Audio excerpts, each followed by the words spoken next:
terminology. Dako ang parasite. Lisod i-involve, lisod i-present. Pero nga na ay, nag-guess niyo ako, for these antibodies to exist, presentation should have happened. Pero kung sa na ay dako na neutrophil or monocyte na kanang ikaon yung sa tibuok ascaris. Kaya para ma-present ng niya.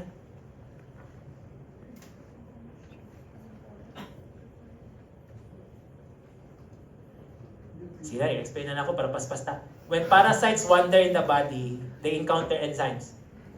Yes, and some of their surfaces will be peeled off. Tama? So it's not the parasite that is presented. It's actually the parts that were removed from them. Tama ba? So that's why nagyapoy antibody production. Nagets na? Okay, yun na yan. Yeah. Next. Ayan eh, wag na yan. Oo, yan ako na. Malaria! Sige, kisa ganin mga medtech that with rin. Mag-deny siya. Wala ba yung lisensya? Mr. Carces.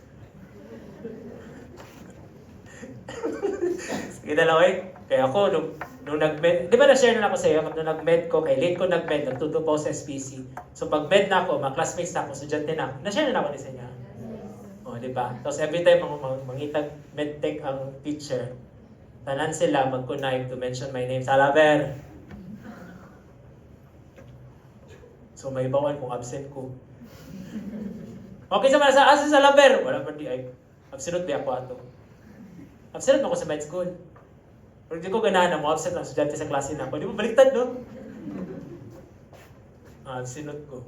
But masikog dula sa Facebook. At yung Marvel kayo nag-game sa Facebook. Ay, ang tanong, ilang taon kayo nun?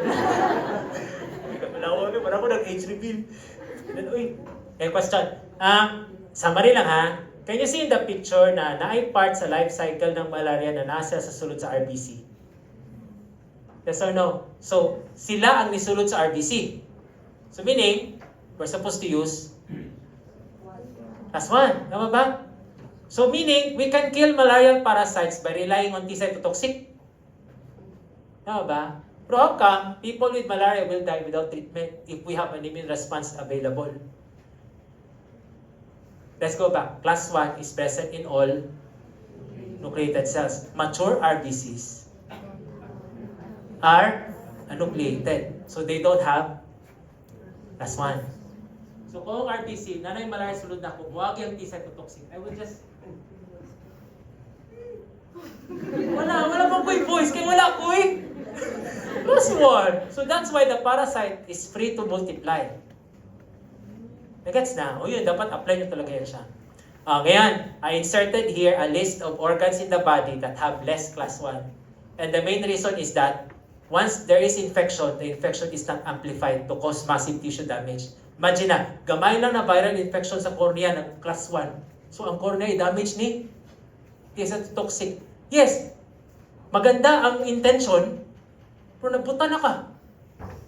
So gituyo ni Lord na ang cornea less class 1. Kaya para dili gani amplify the immune response. Nagets niyo ako? I-explain nyo ba, nga nung placenta walay class 1. Imagine na, baby ka na, you have different genes from your mom, kay half of your genes came from your dad. Atakyun ka ni mom. So dapat wala kay kaayoy what? Class 1. So that the mother's immune system can tolerate you. Gets na? Test please, syempre, we have to protect the developing sperm cells there. Brain, labaw na. Imagine na, gibutangan ni Lord ng class 1 ng brain mo sa GenPat kakaroon. Pero GenPat is now the third na lang, the most difficult subject sa second year. Kami bang second? Ay, dili kami, oy. Siguro na sa fourth me. Wala niyo number 1. Dili OB, dili pedia. Ay, mag-isa-isa na ako. Wala na ninyo, wala ko eh. Basta ba? Pharma. Pero depende sa estudyante na kausap. Pero sa majority would say pharma. GenPat, dili na kaayo. Lisod po ng lab niya. Micro-seasonal. Depende kung happy ang preceptor o hindi. Dala. Depende. Paanaan ang micro. Second. Clean path. Clean path na pang medtech siya supposed to be.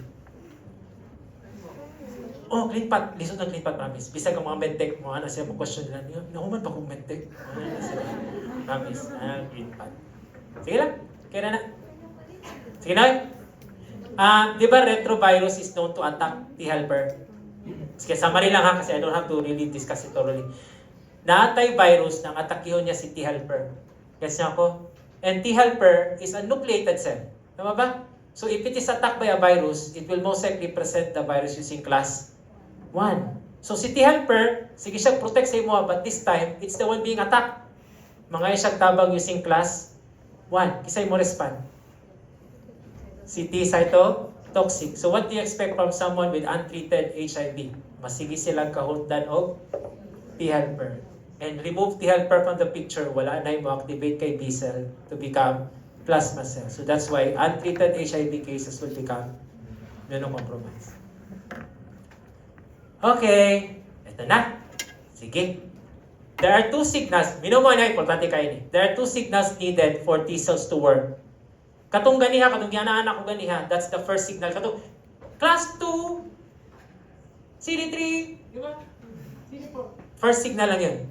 Can you see there's that other half in the picture? Wait now. Nalobat na siya. May nita, ano mo baterya? Ay, dili energizer din.